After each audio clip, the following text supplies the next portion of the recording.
Assalomualaikum jamoat. Bugun 29 bo'ldi.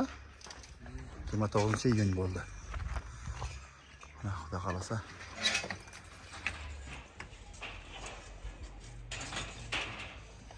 İşleri ketyapti. Ustalar bir yog'ini qatiryapti. Abduvali ustaz.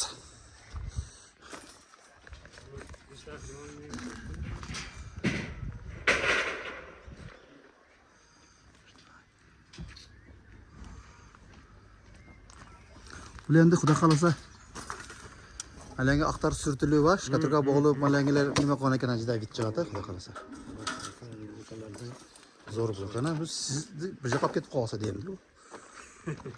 Bizga ham shunday qilib berasing deb. Shuni o'zida solib berasing deb.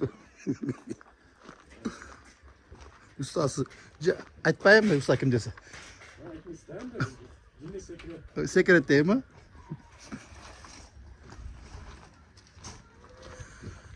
Shunday. Ana kuru koyup parafetleri bitti. Bunda bir yağını mayakları da yer tez ele oladı. Parafetlerini bitirip hastalar kol dert görmesin. Allah razı olsun acık. Köngülde kadar kılıp bitirip atadı. Var acık. Var köngülde kadar.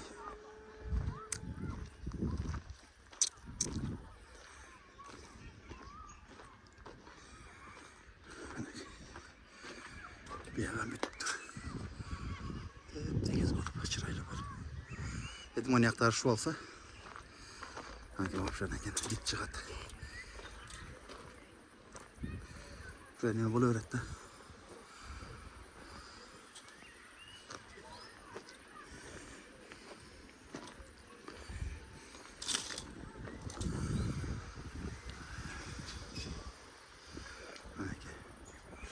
Arkalar bitiptir değil.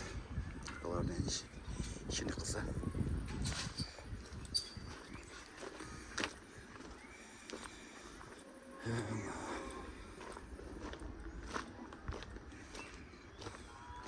Kunday batib o'tadi. Var yo'q sezon cho'p chavish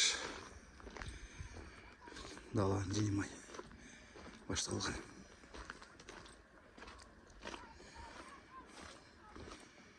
Sular da yaqinda kelib qoladi. Bir ikki kunda kelib qolishi kerak inshaalloh.